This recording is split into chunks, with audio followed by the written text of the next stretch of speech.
Bonjour, je suis Clément Leroy, restaurant Étoile-sur-Mer. Et donc je vais vous préparer une recette qui est l'huître spéciale numéro 0 en pot-au-feu. C'est un plat qui fera partie du menu de tous au restaurant. Voilà, donc pour ce plat-là, on va utiliser une huître qui nous vient de l'Étang-Thau, en Méditerranée, de la famille Tarborièche. Donc l'huître qu'on appelle l'huître rose à cause de la couleur de la coquille. Donc on va commencer par ouvrir l'huître et on va la détacher de la coquille. Et on va bien conserver en fait la coquille du côté creux. Donc cette huître, c'est une huître qu'on va préparer à la façon d'un pot-au-feu. Donc on va la pocher dans un bouillon avec des légumes. Et également, à côté de ce plat-là, pour la dégustation, on aura une tartine d'huître. Et pour cette tartine d'huître, on va utiliser une huître creuse de Bretagne, donc légèrement plus iodée, qui vient de la Bretagne Nord, des Abers, de chez Yvon Madec.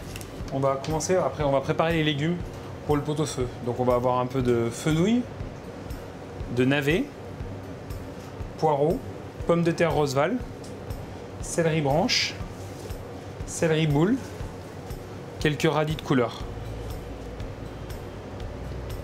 Voilà. Également pour cette recette, on aura aussi besoin d'un os à moelle et on aura aussi besoin de quelques salicornes et feuilles d'arroche. Donc la feuille d'arroche, c'est une pousse d'épinard en fait avec une couleur un peu pourpre-violette et c'est l'ancêtre de l'épinard, c'est une ancienne variété d'épinard. Donc ici en amont, on a réalisé un bouillon terre et mer, donc queue de bœuf et congre. À savoir que le congre est un poisson assez gélatineux, donc il va se rapprocher de la queue de bœuf et donc il va nous donner un bouillon assez riche et assez gélatineux, assez très goûteux en fait. Voilà. Donc c'est un bouillon qu'on cuit pendant 4-5 heures au four tout doucement et donc on voit que la couleur devient un peu foncée et très corsée. On va mettre nos légumes qu'on a préparés avant à pocher.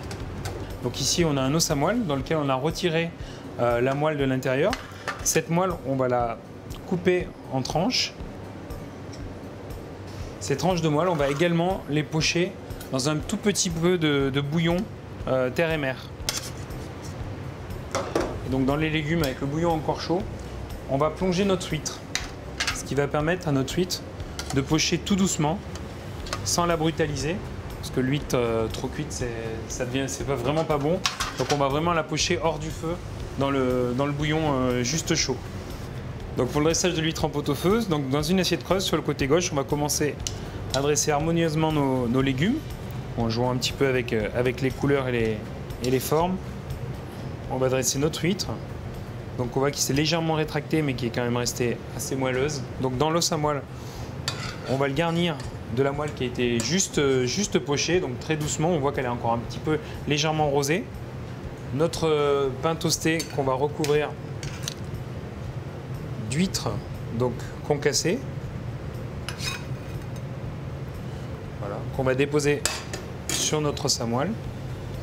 On va y mettre un tout petit peu de mignonnette, de poivre. On va condimenter un petit peu nos légumes avec quelques feuilles d'arroche, quelques salicornes également, donc qui vont amener un petit peu de fraîcheur et une note assez iodée, assez puissante.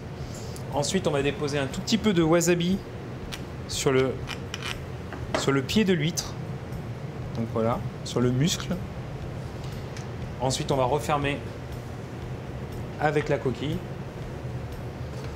Dans une saucière, on va placer notre bouillon dans lequel on a poché notre huître et nos légumes. Et ensuite, on aura pour la dégustation juste à retirer la coquille qui aura permis de préserver la chaleur de l'huître et ensuite verser le bouillon.